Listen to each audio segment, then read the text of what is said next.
se mobiliser pour changer la marche de notre pays vers le progrès économique et social. Vous avez compris qu'il faut changer la direction du pays.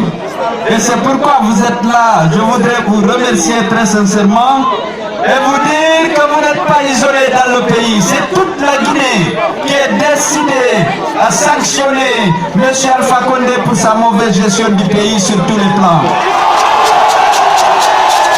D'abord, commençons par la gestion de Ebola, dont votre préfecture a été l'une des grandes victimes. La communauté internationale s'est mobilisée, a mobilisé beaucoup de ressources matérielles et financières pour mettre à la disposition de la Guinée à travers le gouvernement. On aurait pu éradiquer la maladie dès le début s'il y avait une gestion judicieuse et responsable de l'épidémie. Le Alpha Condé est préoccupé par l'image, parce qu'il appelle l'image de la Guinée, pour les investisseurs et les touristes, a commencé à dire non, il n'y a plus Ebola dans notre pays. Alors que la maladie était bien là, elle a continué à se propager et à tuer. Gekedou a payé un lourd tribut. Aujourd'hui, les veuves, les familles de victimes n'ont pas eu accès à ces ressources qui ont été affectées par la communauté internationale. À la Guinée, il est dans l'unique but de venir au secours des victimes. Je voudrais saluer le soutien du président du PPG, le doyen Charles-Pascal Tolnon, qui fait partie aujourd'hui des doyens de la classe politique guinéenne. Mais je vais vous dire, M. Charles-Pascal Tolnon a été mon professeur lorsque j'étais au lycée. Au début, en 70, sorti fraîchement de l'université, il est venu à la baie, j'étais au lycée, il m'a dispensé des cours. C'est un éminent professeur de physique. Mais aussi, il est président de l'association des écrivains africains. Lorsqu'une personnalité comme lui réfléchit et décide de m'apporter son soutien, croyez-moi, j'en suis fier.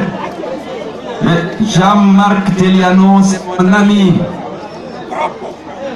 Il a fait l'expérience de travailler avec le petit roi, auquel il a apporté son soutien en 2010, et il a tiré les conséquences de manière honnête et courageuse. Il a compris, comme vous, comme beaucoup d'autres Guinéens, que M. Alpha Condé n'est pas à la hauteur de la fonction présidentielle. Mais est-ce qu'il aime vraiment le peuple de Guinée? Est-ce qu'il aime Gekedou? Je voudrais, vous savez là, il faut voir le passé. Gekedou a été attaqué en 2000, détruit. Des milliers de jeunes, de femmes, de vieux, même d'imams de Gekedou ont été tués par l'agression. Il faut vous renseigner qui était derrière cette agression. Parce que ce n'est pas dit. On aime taire certaines vérités. C'est le moment de s'interroger. Quels sont ceux qui étaient derrière les agressions rebelles contre la République de Guinée en 2000, le 1er septembre 2000? Vous savez, il faut interroger Sékou Swapé Kourouma, qui a fait une interview, il a expliqué comment les agressions ont été organisées et il a nommé les auteurs et commanditaires de cette agression. Pour le moment, je ne m'arrête pas. Vous allez renseigner-vous. Qui?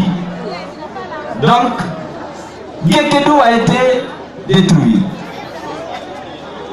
On avait promis à Jean-Marc Teliano, qui a le souci de la reconstruction de Gekedou, de reconstruire Gekedou et de faire de Gekedou une ville sinistrée pour reconstruire votre ville.